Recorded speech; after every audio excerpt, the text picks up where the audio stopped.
Welcome to Dualistic Unity Reel with Jackie and Amanda.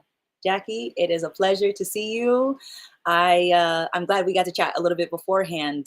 You've been having a wonderful day, kicking some butt, and I love to hear it.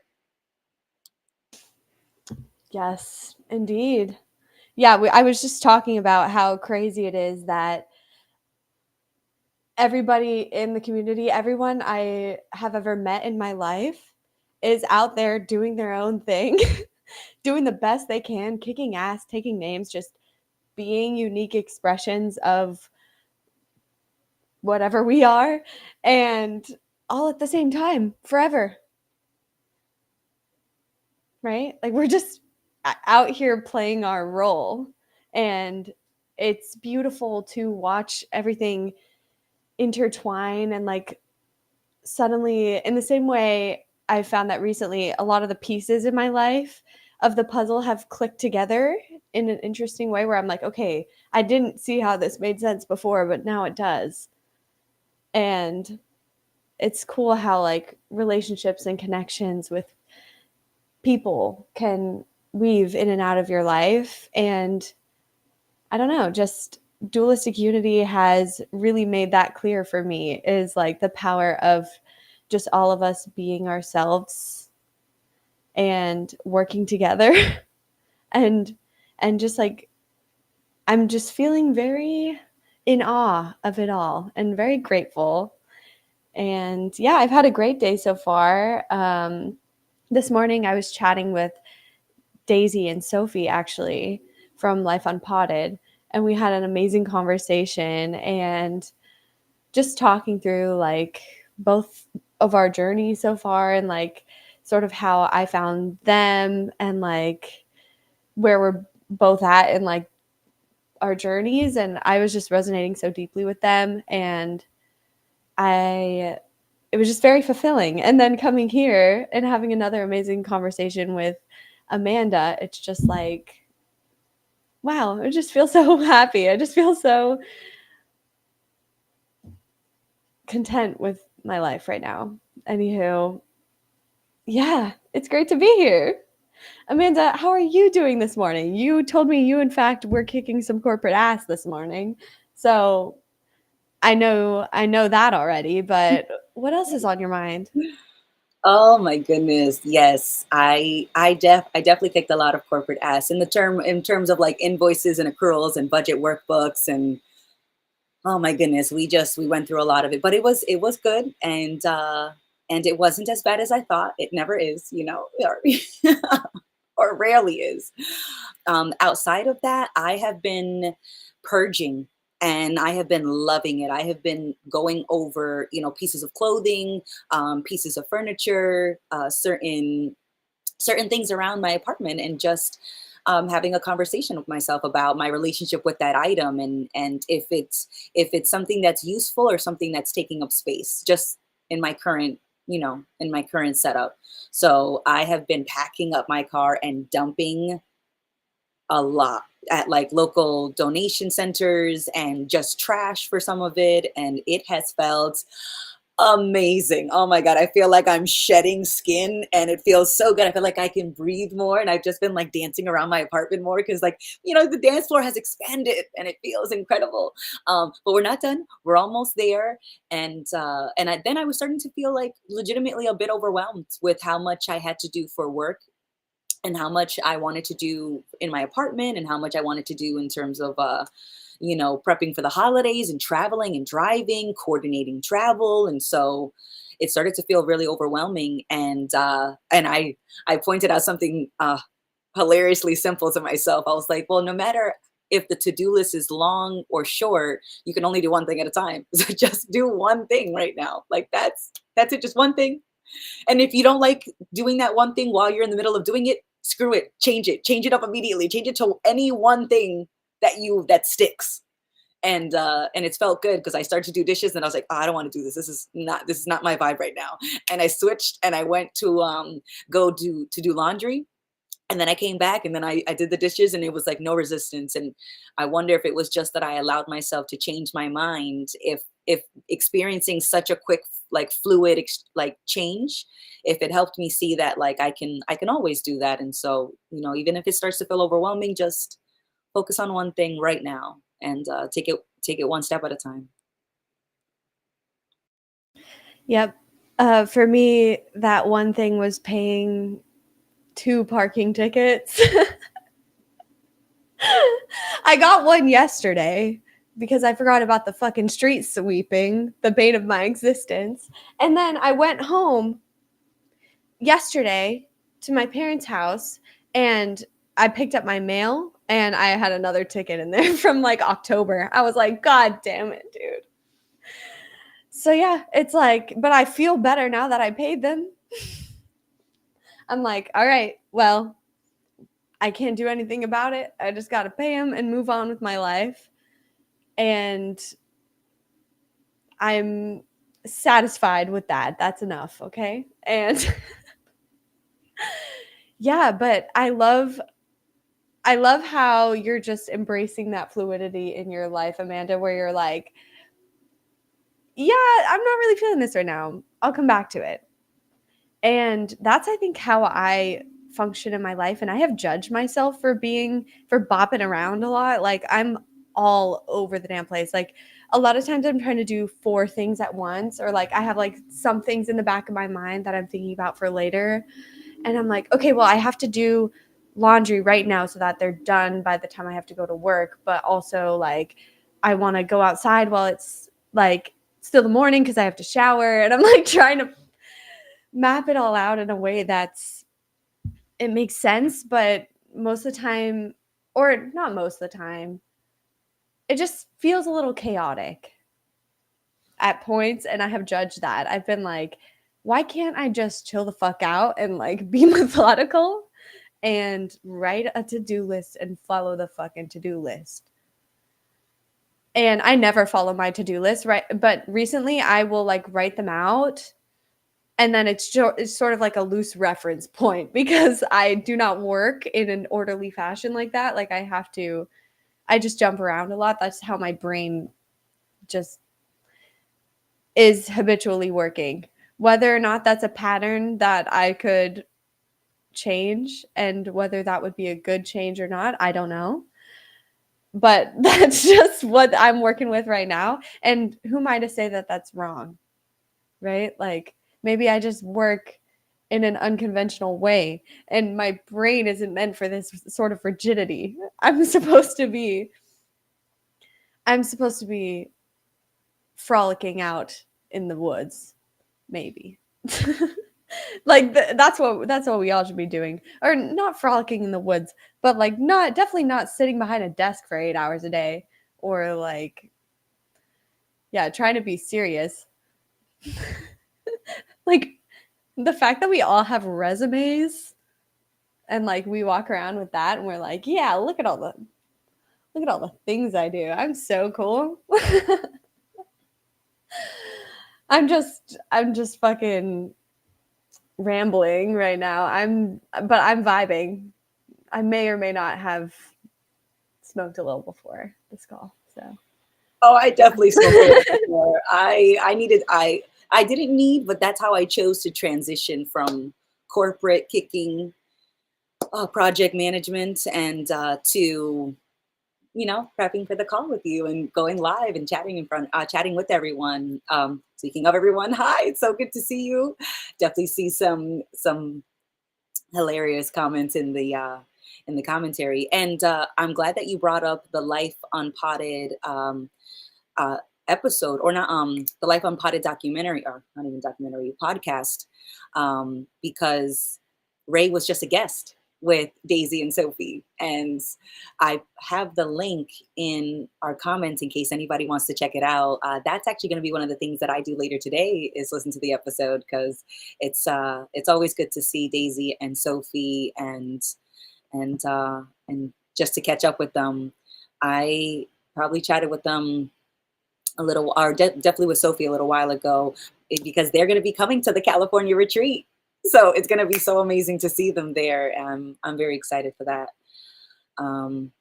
But but yeah, no, just being fluid and jumping around is, it seems like that is more productive than forcing myself to go in an orderly fashion. So I definitely resonate when you said that you judge yourself for that, because I definitely judge myself for being um what is it, inconsistent and scattered brained. And there's so many words that have such a negative connotation for the people that bounce around. But doing things in an orderly fashion in terms of just a bullet point list leaves you no flexibility. And without that, you're gonna be resentful a little bit, or at least I know I felt that way. So I definitely have felt more productive. And maybe that's just an assumption on my part, but I feel more productive when I allow myself the ability to just switch effortlessly. And and then there are times where, maybe we stick it out for a little bit longer, and I'll like negotiate with myself a little bit. I'm like, okay, we're going to do this for like 30 more minutes, like 30 more minutes, and then we will switch. And then I do, because it's important to take those breaks. It's important to switch things off. But um sometimes you push through because you're like so close. And usually that's when I find myself wanting to either take like a quick break, and if I do, then that's okay. But usually if I push through like another 20 minutes, then I can just like wrap it up if we're so close. Like taking a break right when you're about to finish is either really awesome or really dangerous. So I usually just push through that. But I am so excited to relax this weekend because we have been working extremely hard for weeks. And I know you can resonate with that, just finishing up yoga teacher training. So my end of the year goals are to do less, to relax more, and to sleep in, go to bed early, maybe do some self-care nights, bubble baths and face masks and maybe a hair treatment and brownies, because that's just, I include that in my self-care routine. I am right there with you. Oh my gosh. I'm so tired. I'm so tired. We got to And recharge. yeah, and it's like, even though I know I wanna rest, my brain won't shut the fuck up. And it's like I have so many thoughts and ideas that are coming to the surface now that I'm, like, at this point with yoga where I'm gonna start going for it, like, we gotta start making videos and promoting myself and starting to teach more often. And so I'm feeling this creative surge of energy, but at the same time, my body is just so tired. And I know I've done so much already. And I, so I'm just going to let myself dream a little bit, maybe, like, maybe just like let the ideas marinate in there. And like, I, and start like thinking about it, but not forcing myself to get started right away because I'm not in a rush and I deserve to have times of rest. It's it's okay to sit back and be like, okay, that's enough pushing for now. That's life. It's a cycle of leaning in and then sitting back, participating and then resting. Like, if you think about just the seasons in and of themselves, there's seasons of like energy in the summer and then rest and decay and death and rebirth and then rebirth. It's a cycle that we all go through. And I think at the end of the year is just a time where a lot of people are feeling that like we've gone through, like if you're in school, you just finished your first semester and you're like, okay, that was a lot. Let me take a breather. And then we'll go back, round two. But it's in sorry, my that anywho,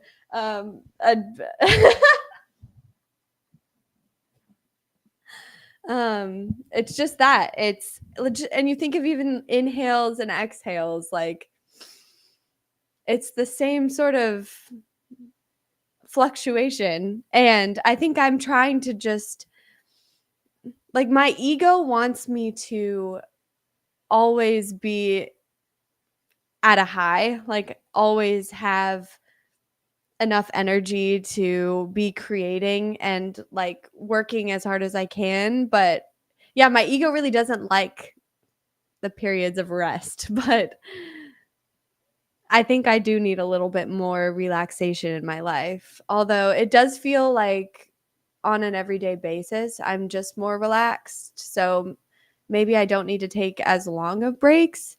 And I have noticed also, like if I do want to push it a little too far and like really push myself and see what I can do to the point of exhaustion, like that's okay as well. If I'm feeling like I want to do that, you know, within reason, I'm still going to sleep. But like if I want to grind for a little bit, I can do that too. Right. And so it's just negotiating that space where there's not a right way to live or a wrong way to live. It's just how you want to live. And that can be tough to really figure out how you want to live. Oh my God, yes. It is, and I certainly have made the habit. I definitely have a tendency to like see, is the line here or here? And I feel like I'm just like an unruly toddler in my head that's like, no, no, no, we can keep going. The line wasn't there. That's not what we meant. We meant over here. We absolutely meant over here. And then we get there. It's like, no, no, no. We didn't say absolutely here. We just pointed in a general area. And I just feel like it's so unruly. It just wants to keep going. You're right. The mind just wants to keep going, but it also has paid the price for that, and so the price just is starting to feel like it's getting higher and higher, just pushing yourself past the brink. And so just with that experience, you just naturally get better. You develop a sensitivity. Oh snap! I need to put my sounds down. I have my I sound. had to Yeah, I had to mute Discord at the beginning of the call because I heard it go off and I'm like, "Not again, bitch. You're not speaking in." I love it. I love that people are watching us pivot. We're adapting, people. We are not letting things stick to us. It's like whether I'm tripping up an explanation or notification, I'm just like, that's all right. Watch me. We're gonna work with it. We're gonna work with it because it's here. And so you make the most of what's here. And here, when I have pushed myself over and over that limit, I'm developing a sensitivity without even trying to, because it's like I feel that nervousness of like, oh wait, why do I feel nervous around this area closer to the line? It's like, oh, because I know what happens when we run too fast.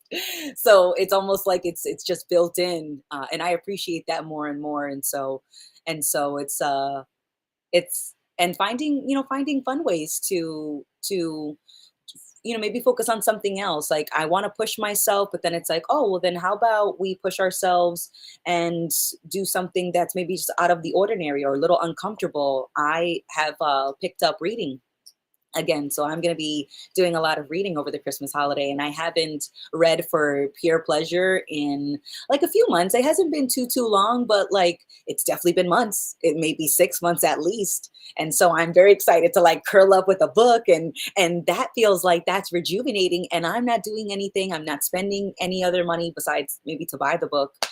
Or I go to the library. I love going to the library and picking out books for free there. And you can make a request. Some people don't know that you can ask the librarian to make a request for a certain book. And if enough people want that book, they'll order it for the library. It's within reason of their budget, but it's like find the ways to work the system so that you can enjoy more for less. And I was reading an article the other day, and it was talking about how college is an experience that the environment is really built for humans. Like it's one of the rare places in modern day where you can walk to your job, to your housing, to laundry, to food, the cafeteria that's right on campus. It's like it's one of the rare places in modern society where you can walk to everything within such a short distance.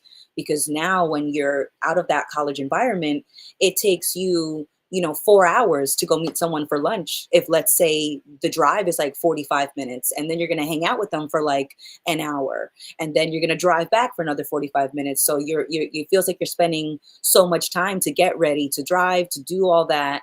And but if you were on a college campus, you could visit a friend, go to the cafeteria and eat, maybe go to the gym that's on campus and make it back to your dorm room in like an hour and a half.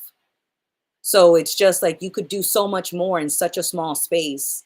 And it's because that environment is really built for humans to interact and connect with each other. And in other places, you have to put in so much work to do anything. That's so true. I miss my college town a little bit because it really did feel fulfilling. Like college was a grind for sure, but like yeah, living in such close proximity too with a lot of peers is that was so cool. And yeah, we don't experience tight-knit community like that really nowadays. Like it's really just family units operating separately from one another. And that's kind of probably why we all feel so lonely. Like that's why there's such a emphasis on romantic partnership because we're not having our social needs met. Like our we're not like we don't we evolved in community, right? And now it's a little bit harder to find. And there are exceptions to that rule, like the Dualistic Unity community. Like we're an online community, whatever, but also like it's transcends the physical limitations that we're under because otherwise I'm like I'm not sure how many people I would be able to talk to about these things in my immediate vicinity. And maybe though, like having this community online makes me less likely to talk to people about this in my physical environment because I'm like, oh, okay, well, I have a place to talk about it, so I don't have to like annoy everybody or around me in my life with my incessant questioning. But maybe they wouldn't find it that annoying. And maybe it would be good if I annoyed them with it more. You know, so it's funny. It's like, I can't say if this situation is better or worse, but I can say that I'm enjoying myself considering the circumstances. Because I don't know, I do think that is something that we're missing in society a lot right now. Yeah, absolutely. I like the points that the article was bringing up about, just that ease of connection. It was everyone was within such a close proximity, even and colleges are full of people from, various ages and demographics and backgrounds. And so you had this rich, diverse community and everybody was in a walkable distance. Everything was within a walkable distance. And it felt like that was more, friendly to the human experience. So I know I'm like reading the comments and they're hilarious. you know, there's a lot of excitement about learning in the comments, and I really love that. Education is important, everyone. We're always learning. And then we apply those lessons with enthusiasm and vigor. Oh my goodness. But no, but I love that because it's just it was so easy. And it was different than high school, right? Where you were seeing the same group of people for the most part every day, all year, and only like a few months break, but then usually you reconnected with that same peer group. But in college, you're managing your own time and in such a new way, and you are sometimes working at the gym as a student who's working off their college debt. And so you're maintaining a job, your education, you're going to the gym, you're working out, you're going to the book club, you're going to the library. Everything is all packed into that one campus area, and it's so fluid. And the way that we design cities, though, it's not for humans. It's The article was saying that they design cities for businesses and vehicles, but they don't actually design cities for humans. And I'm like, that makes, I mean, I get what they meant, but I'm like, how do we do this kind of shit? Like, that makes no sense. We design our cities for everything but the human who's living in it. Like, we treat each other, or like a Like it's such an expendable thing, and we're the gasoline that keeps all this going. So it's not like there isn't inherent value in humans and people and the human experience, and yet it gets treated in so many ways like it's just meaningless. But just being able to, recognize that and then try to move differently, because unless we're all gonna like straight up like scrap this and start over, it's like it's gonna be finding different ways to make this work. Like there's a company in Detroit that is collecting like food scraps and other recyclables from restaurants in the Detroit area. And I think it's dirt, like dirt by Detroit or dirt in Detroit or something like that. I'll get the link. And this woman, I think her name is Destiny, and I fucking love that. So she decides to like reach out to these businesses and these restaurants, and she's collecting their food waste, and she's making compost, she's making dirt, and then selling that for profit. And so she's like tackling a little bit of the waste problem. And so I love when I hear stories about that, where people are making the most of a city that wasn't designed for them. Yeah, like work working against the system from within, or like using the system against itself. But it's not even that. It's just like embodying the change that you want to see and like figuring out a way to make it work. And that's what dualistic unity is. Like we're sustaining ourselves, I guess. Well, not me, but Andrew and Ray are sustaining themselves based off like literally the community support and also ads. Like we're using these advertisers to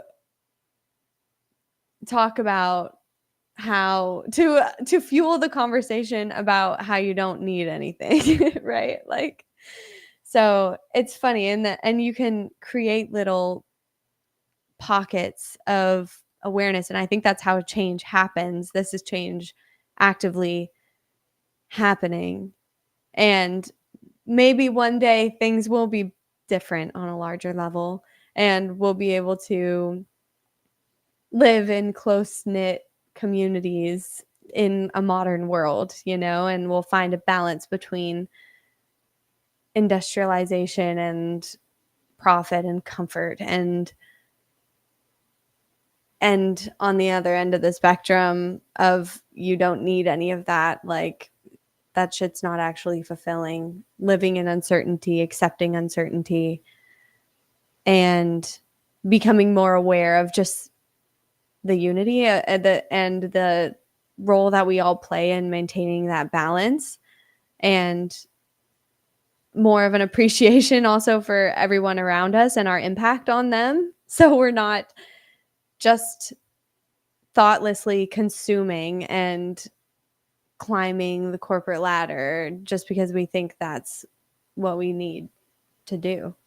That's the only possible way to be fulfilled, is to have the most.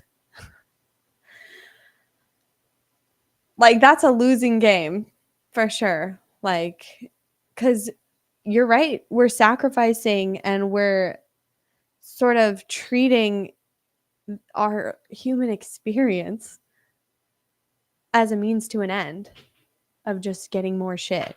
So it's insane. So the more that we take back each of our moments right now, this is mine. Get your little corporate hands off of it. You know what I mean? Like you can't you can't take Greasy little fingers. get your slimy little fingers off. This is my moment. Oh my goodness. Yeah. I mean, thinking about doing crazy things with a group of friends, like, you could buy an island, you could start a bank, you could like there are so many, you could start an insurance company, like there are so many different things. You can start an LLC and purchase your next house through that LLC and then pay less on personal taxes. Like there's just there are so many ways that you can learn to work the system, as best as possible, and brainstorming together with other people. Like, we have such a mentality, and at least in the US, from my perspective, of like, I have to figure it out by myself. I've got to find a way, and only I can be there. It's like, I'm not looking for this lonely at the top kind of end goal. Like, lonely at the top, I have enough money, I have enough land, I have enough space, like, and no one else does, and that's winning. No, that's not a victory, in my opinion, if I'm the only one at the end crossing the finish line.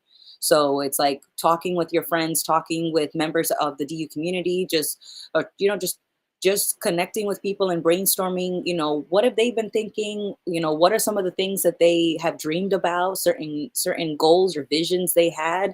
When I was younger, I wanted to be the dean of a university. I wanted to like run a whole school.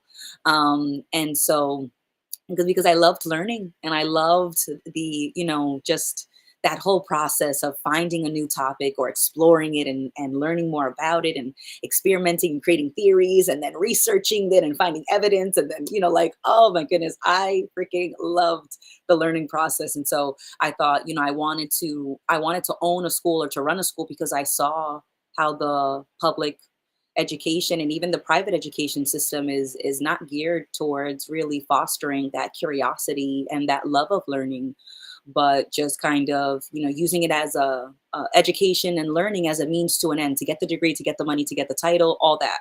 And I thought, I was like, I need to create a new school. And it's like, do I though? If I can create space and maybe find out ways that, I can make information more accessible, or maybe organize it and then have that, share that online for free, or just being a sounding board. Anybody who's hung out with me, if you say something around me that like sounds like an idea and I'm curious, I'll start to ask questions. And then I might, file that in the back of my head. And then I might end up like thinking about it later. And then I might email you or call you like, hey, what's the last time you thought about that? Because I thought you might be able to do this, this, and this. And I love it. And then I'm like, all right, I gotta go. Bye. And it seems almost crazy that I research like maybe someone else's idea. I bring it back to them. I just share that information. I share my excitement for where I thought their idea was coming from and where I think you could take it. And then I leave them with it, because I love that I don't have to do everything. I love that there are people out there and they're going to have these magnificent ideas. And if I can help like water that idea, and then they're the main gardener, I hope that thing grows to unbelievable heights. Yeah. And that's a freeing sort of perspective to have on it too, where it's like, I don't have to do the work. I don't have to tell you how to live your life right, because I don't know. Only you do. And I know what questions to ask because I've asked them of myself. I feel like I'm speaking as you at this point. Like, I'm like, as Amanda has asked herself the questions that have allowed her to push herself beyond what she previously thought that she could do. And then she could just use that perspective in conversation with everyone and everything around her. And she's just like a mirror that reflects her perspective or her context back at them. And that's not in a way of like, yeah, you should do this, but like, this is my perspective. This is what I've experienced. And have you thought about this maybe?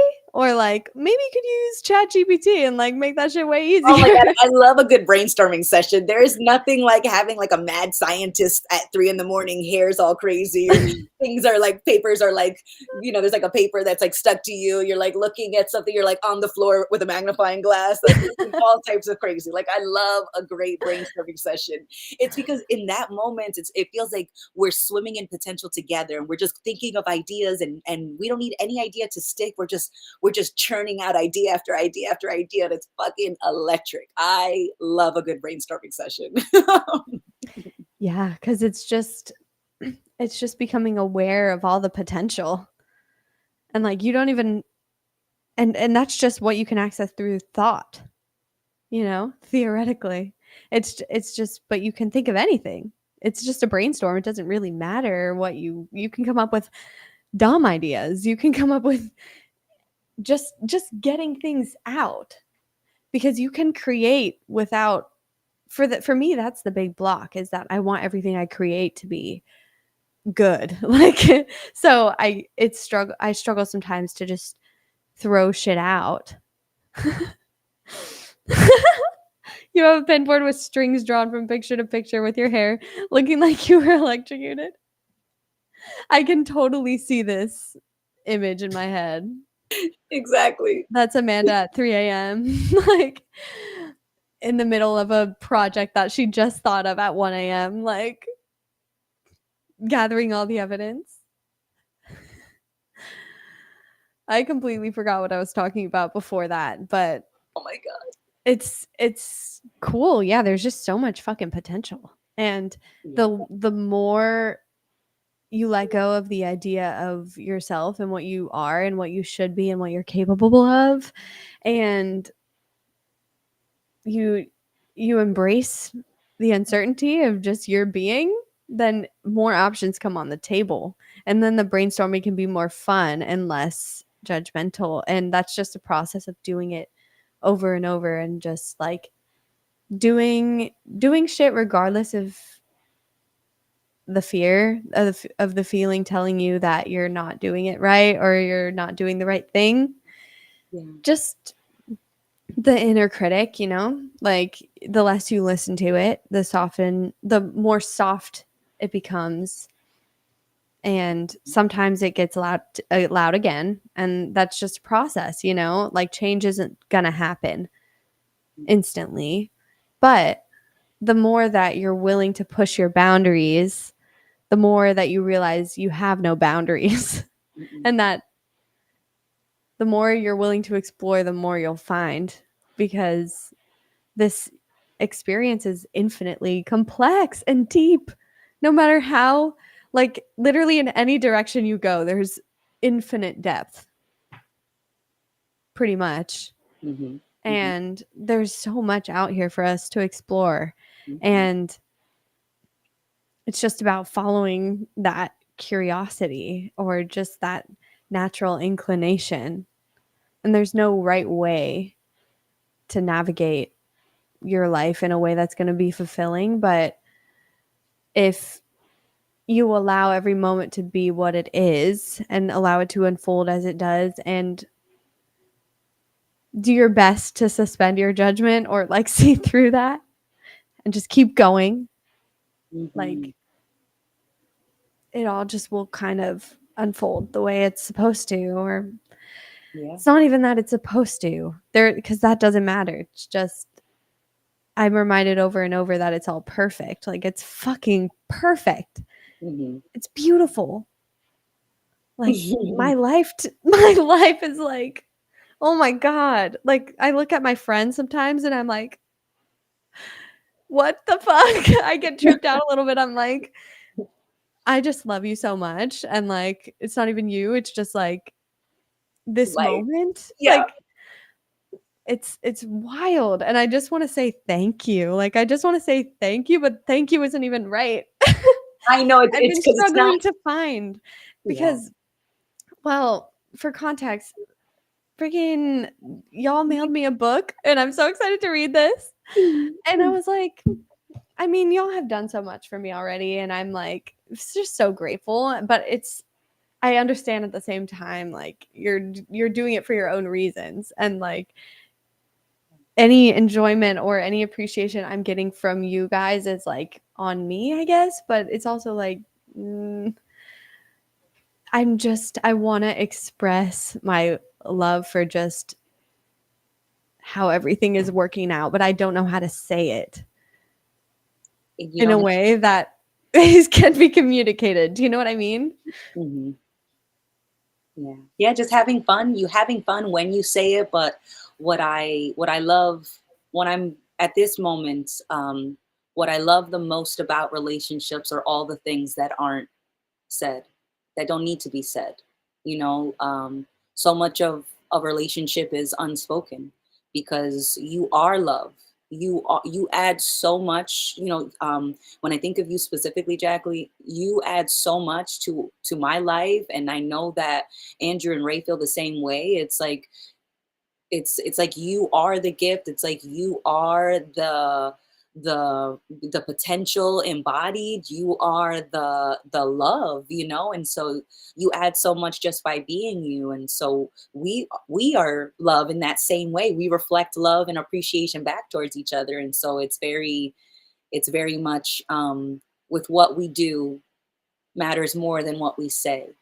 And that's why they say, an action, you know actions speak volumes, or and silence speak volumes, because it's all the emotions contained, all the emotions that are felt and embodied, that just could never be conveyed with words. But have fun, make an attempt, just, I love playing with words. And but it's always where they're coming from that matters the most. And you can really feel it when someone is trying to express something that feels so grand and so marvelous that they're grasping at words to kind of wrap up all that wonder. And I applaud them. I'm like, yes, like, it's just, you do it just because you're like, fuck it, I want to try anyways. I know I'm not going to be able to convey it, but I feel so much of this emotion that I say, to hell with it. Logic be damned, I'm going to do it anyways. Yeah, I'm gonna keep trying. I'm gonna keep trying Why not? because I just feel this need to like I feel the appreciation. I like, do. like you get the vibe.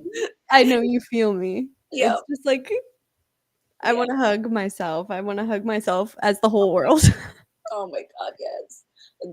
A good self hug. Oh my God, I didn't even start self hugging myself until in like my mid 20s, and I'm like, years of not self hugging. I was like, I thought that I had to. I like another person was required for a hug. I'm like, says who? We've got two working arms right here, full of love. Wrap them around me and get. Yeah. I do love it. And it feels so good, because I have hugged myself, like when I was sad, or when I was happy, or just over the moon, or when I was picturing someone and then hugging myself, and like, and and somehow it feels like they might actually feel it. And it's like, well, why couldn't they? We're all connected. Science has already proven that there's no separation. That's Mhm. purely perception. So when I hug myself, I am hugging you, and vice versa. And the love is felt and said and heard and appreciated. Mhm. I was gonna say for anyone watching to give themselves a hug, but you can if you want to. I'm already giving you one That's as me. right. So, no, this feels really nice. It does. The Friday feel goods, all right? It just a little, a little love goes a long way, when it's Yeah. free from attachment. And I love that love made its return visit, because we were just talking about love earlier this week, about love Yeah. and attachment, and how easy it is to confuse the two. Yeah. Just thinking about touch specifically, I that was a journey I went on during my yoga teacher training as well, because that is something that I'm uncomfortable with just in general, because I feel like touch for me has always been associated with need, or like it's been inherently sexual or something like that. But like healing touch is something that I believe has like profound benefits, and it's like so good for us, and like we want Yeah. touch so badly. And I think it literally if babies are sick and they're like held by their mother, it helps them heal. And like Hmm. touch is you can't convey how it makes you feel, but it just makes you feel like, Hmm. okay, yeah, this universe maybe isn't so cruel. I don't know. Right. It's something in yoga too. It's very like they do like hands-on adjustments, or sometimes like the instructor will like give you a massage in a certain pose, or like help you stretch. And for me, Like, I love receiving that touch in class, and it doesn't feel weird necessarily, depending on who I it was is. gonna say that is Like, case by case basis. yes, but, like, I feel deeply uncomfortable being the person touching, and so, like, I don't know, that was something I had to confront a little bit, and, Mhm. like, Yeah. learning to untie that association, because I don't think it needs to be tainted with expectation and Indeed. Yeah. weight, or, like, Mhm. I don't know, any sort of need. Mhm. And I feel like that's just how it is in it has been in my mind for most of my life. So, Mhm. like, it does feel good to like be more comfortable with touch with other people, but I think that also is something that you have to be more comfortable with yourself. Like, you have to be like, okay, there's nothing wrong with this. Mhm. You know what I mean? Yeah. So So you learned self that hugs early. are good. And I love, like, putting my hands on my heart, or like one on my heart, one on my belly, or like Mm. when I'm having cramps, I love just like putting my hands over my stomach, like over my Mhm. uterus, and like just holding it. And I feel like it's healing. Like, I feel like it's doing something. Who says it's not? The placebo effect is real, man. That is Yes. like, oh, the power of the imagination. Oh my goodness, I freaking love that. And when it comes to like our relationship with touch on an individual level, generally I see that you learn that early on. There are some families who are big on hugs and touching, and some families who are not. And so it's not surprising that the kids that grow up in those households, depending on where they lean, tend to be like their environment. They tend to reflect what's given the seal of approval that it's okay to do. Um but I have definitely loved winning people over, because I am absolutely a hugger, and I always make that disclaimer. But I was like, I'm a hugger. Um, but I always like to make sure that if someone is not, I'm like, okay, no worries, but the offer's always on the table. So you let me know. You let me know. But the thing too is also that it's important to know for the people that maybe don't want to give a hug. You can always rescind that. Just because you give someone a hug doesn't mean that they're always able to have access to your body. They don't always have access to hug you. It's you give permission every single time. And so I ask for consent every single time, unless I know that they have a tendency to be a hugger as well. And then the minute that we see each other, it's like hugging. There was somebody when I used to work in the office years ago, someone that worked in a different department, but on the same floor as me. And we had an agreement that like anytime we saw each other, we would hug. And so I was getting like 10, 12 hugs a day. It was amazing. I'd see her in the break room and then I'd be like, oh my God, how are you doing? It's so good to see you. And just like, you just saw me 5 minutes ago. I was like, you're taking all the romance out of it.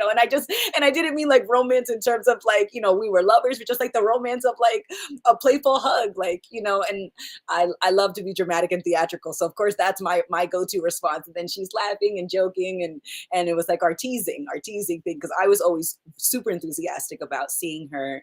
And she was a great coworker and a great friend, and it was so good to be able to have that informal like injection like 12 times a day. So when I would go back to my like soulless cubicle, I would feel super rejuvenated. And I'm like bouncing in my chair and I'm like click clack click clack click clack, and like I am just rejuvenated. And I'm like, I just saw my buddy, when I went to go get more water or something, or I went to go put my lunchbox away, and then I see her, and then we'll chat for a minute or so, and then I'm like, all right, I got to get back to work. They don't pay me to have this much fun, and I'd be on my way. And so I was always cracking jokes and having fun. But the touch is needed, but I think it's just that intimacy, and so we associate that intimacy with touch so often. But you can feel that intimacy with people that don't hug, and I definitely feel very close to those people who are not huggers. And it taught me that hugging or touching isn't the only way. It's just one way that you can express a connection with someone, but that the intimacy and the connection is intangible, and yet you still feel it even when you're not technically hugging them 12 times a day. But that's on the extreme, of course. Yeah. And yeah, definitely not implying that touch is something that everyone should feel uniformly comfortable with or whatever, Right. you know, like sometimes I just don't want to be touched at Mhm. all. Mhm. But Same. so yeah, it's not like you can say you're a person who likes touch in No, general all the right? time because it's like it's not always going to be that way. And I think we should empower ourselves to also say no when we usually are okay with it, but like today we just like I don't. Yeah. I just can't really know. It's so true. It's so true. You have to give Yeah. yourself permission to change your mind at any point because it's your life. You're, especially when you're an adult, you're in charge. Like you're the adult now. And oh my goodness, I definitely told myself that when, I was doing like what was called like inner child work. And it was like talking to myself and just saying like, it's okay. We're in charge now. Like we're the adult now. We're the ones who say yes or no, and we, so we don't have to be as afraid anymore because it's not like we're helpless in the way that we used to be when we were a kid. Now we're the grown up. Yeah. Decisions aren't being made for me, so I have to make them all myself now, which is at once daunting, but it's also like, okay, well, now I can make this into whatever I want, which is really fucking cool. And in terms of touch, though, I'm like, I think touch was something that I used to really love, and then it like got this like heavy negative connotation, just like a Right. lot of like, things that have happened too in my life, like instances that made me really uncomfortable Yeah. and then are now associated with things like that. And it's like it's tied a lot to just like distrust of the world and of things. And I think a healthy amount of skepticism and like self-preservation, I think, is probably for the best. But um like I when it's taking over and it's like getting in the way of like my ability to connect with people, then Yeah. I'm like, I think it's worthwhile to like, even if I'm uncomfortable with something, like opening myself up just a little bit, just to like see that there's nothing wrong with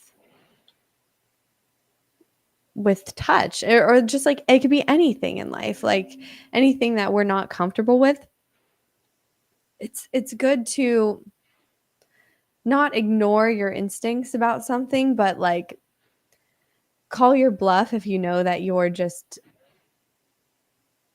if you're aware that the way that you feel is tied to a specific situation, or like if you know it's just fear that's blocking you in that case, Hmm.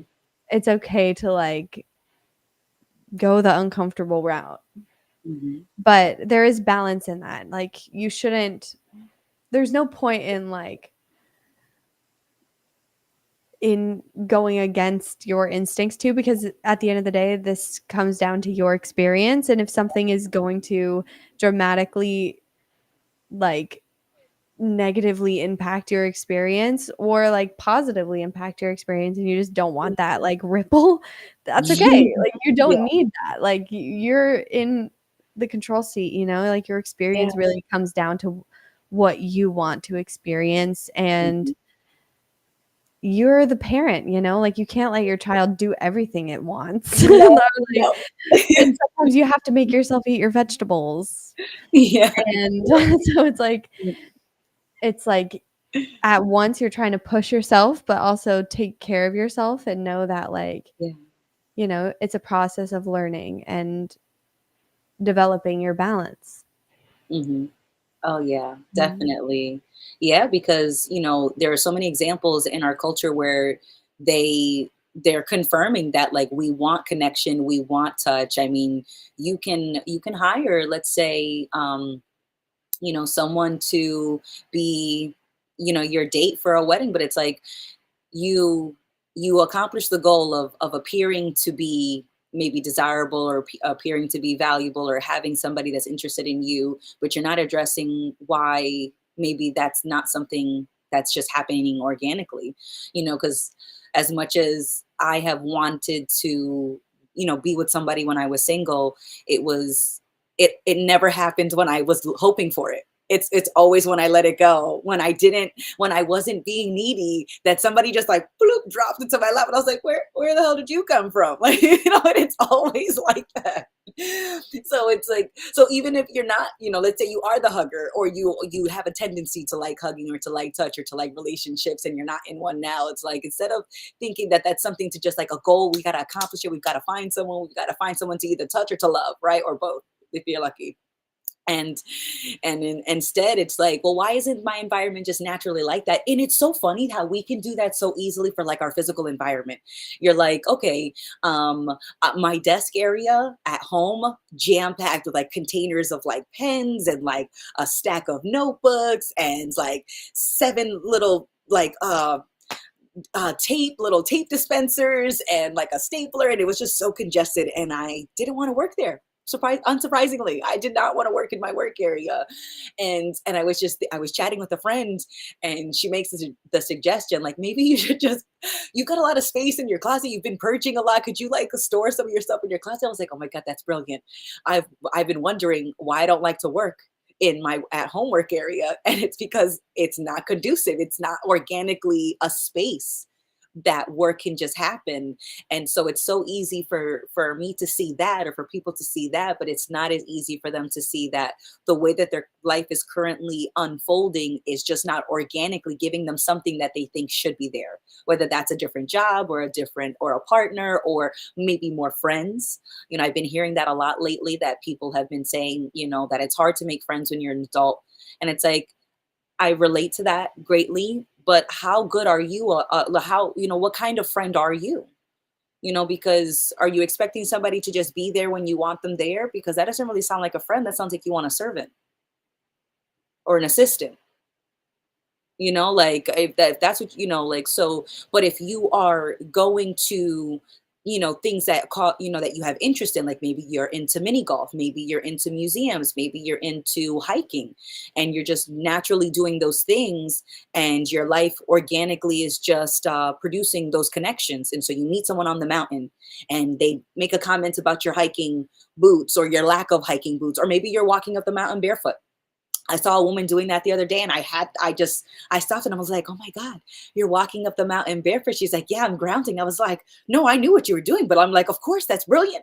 I think I'm hiking. I need to hike with hiking boots. No, I could have hiked up every mountain barefoot this whole time, So it was just like stopping to have a conversation, so it wasn't like I woke up that day and I was like, you know what I'd like to do? I'd like to meet a barefoot woman today, you know and if I don't meet this barefoot woman, I need to order her. I need to order her right away. She's got to get here. It's like, well, is my life just in is it my life unfolding in a way that I just naturally would meet anyone, with shoes or not? And so, like, thinking about my workspace, it's easy to be like, okay, I'm going to move this stuff, and I'm going to want to work there more.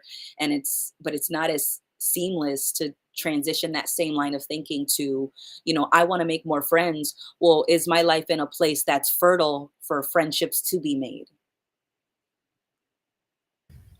Yeah. And is it too much to say, if you need friends, you're a needy friend? Is that too far? Because I don't know. I really don't know if it is. Because, yeah, exactly right. Like, if you're just waiting around for the friends to drop into your lap, because you're supposed to have friends, right? The universe knows that. The universe, you asked for them. Why? Like, maybe their shipping isn't as fast as Amazon or something, but like, they should be on the way. And until they're here, I'm not going to do shit, because Right. I deserve to have friends. And yeah, it could be like that with any situation. Hmm. We can have that situation where we feel like even with like motivation, like we need motivation before we act. Hmm. But really, no, it's about embodying that change that you want to see, or like Being space for change. Yeah, being space. Yeah. So like with motivation, it's a little different because it's like, okay, you have to just be that change. But like, if you want people to hold space for you, go out there, explore the world, be space for yourself. Yeah. And then when you run across people, be space for them and Mhm. don't expect anything out of them because that's because friendship out of need isn't genuine friendship. It's Mm-mm. just need. It's a transactional relationship where you're both filling a role for each other.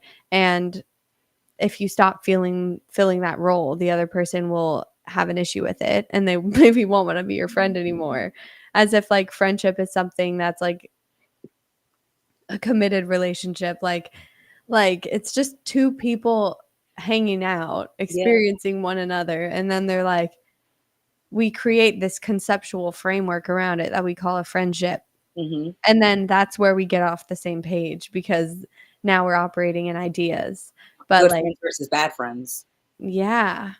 And you can just the less that you need friends, the better friend that you are. So like maybe not necessarily you'll have a ton of friends because I don't think also like me personally, I cannot handle having a lot of friends because I mean I can, but just not like close friendships.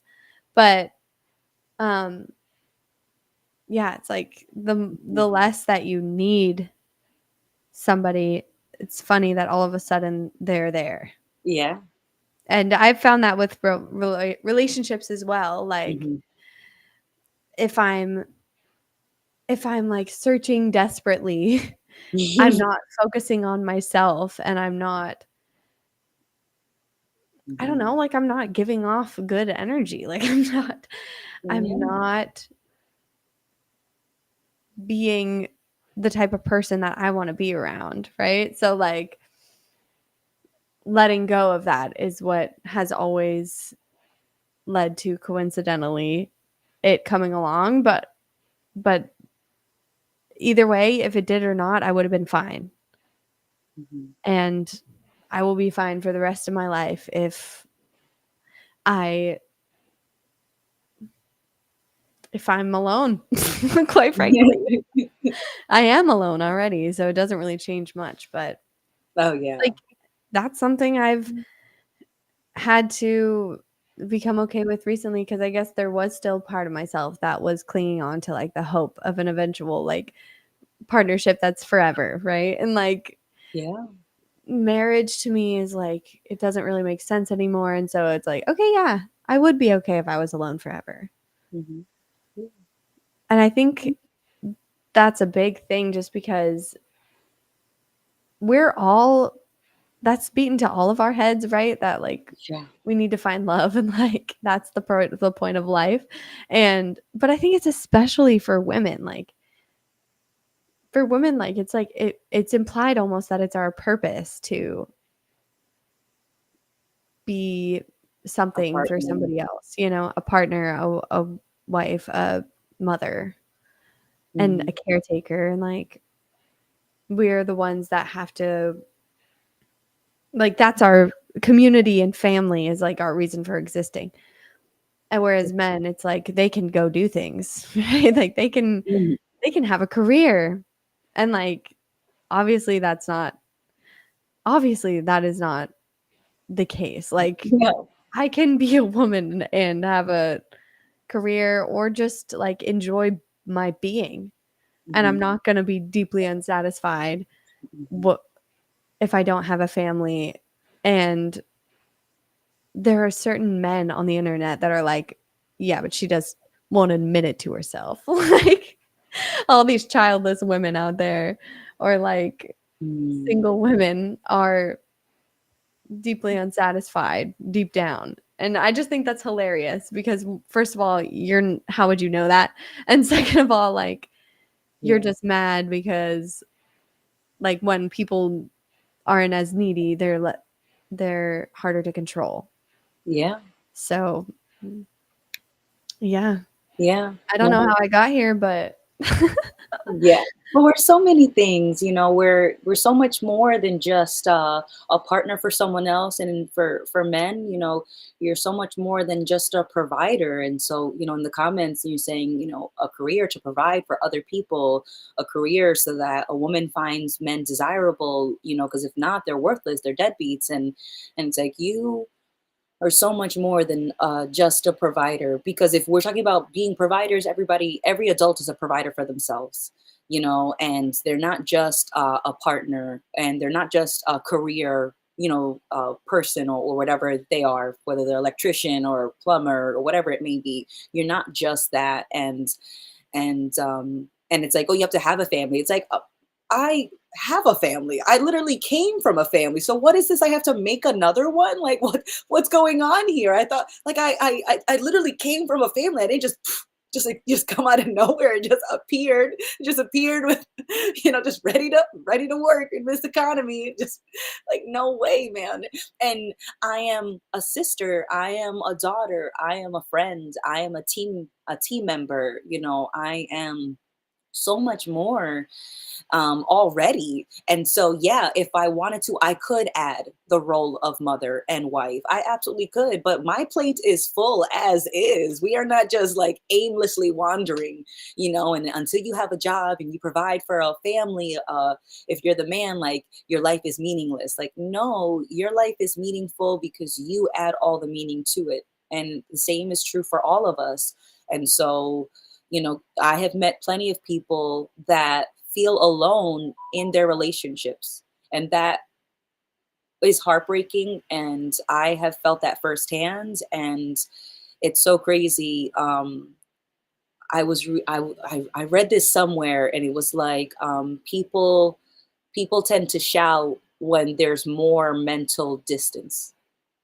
Because I noticed that, like, if two people are having what could be labeled a heated conversation about, you know, a sensitive topic, you know, they have a tendency to get louder. And I wonder if that's exactly the case, if they're getting louder because the thoughts is creating a bigger gap between these two people, and so they're trying to shout over that mental canyon, you know. But because usually if I feel incredibly close to someone, I never think of shouting, and they feel so close, so I'm almost whispering sometimes. But when I have felt like I needed to prove something about myself, I needed to convince a partner, and I was thinking of all the things that I needed to tell them, all the things that I need to convince them of, it's like I was creating this huge mental gap. And then I'm like shouting to like shout over the mental space, not realizing that I could just stop making more of it.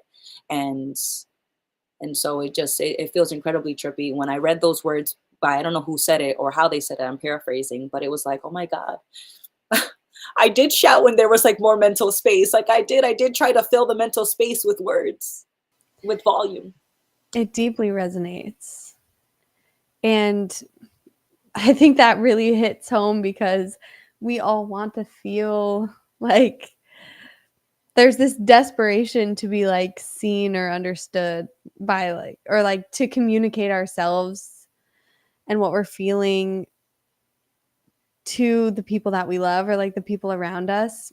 And it's funny that like when we realize that we can't bridge that gap fully, it's like we know that any sort of concept around this relationship or whatever is not the reality of what it is, then we can actually be closer with somebody. But like, I think we enter into a relationship and immediately the commitment comes in, and then there's expectation about what that is. And the more you go along, like, and you have all these different assumptions about the other person and why they did something, or you know what they said and what that meant about you, and Mhm.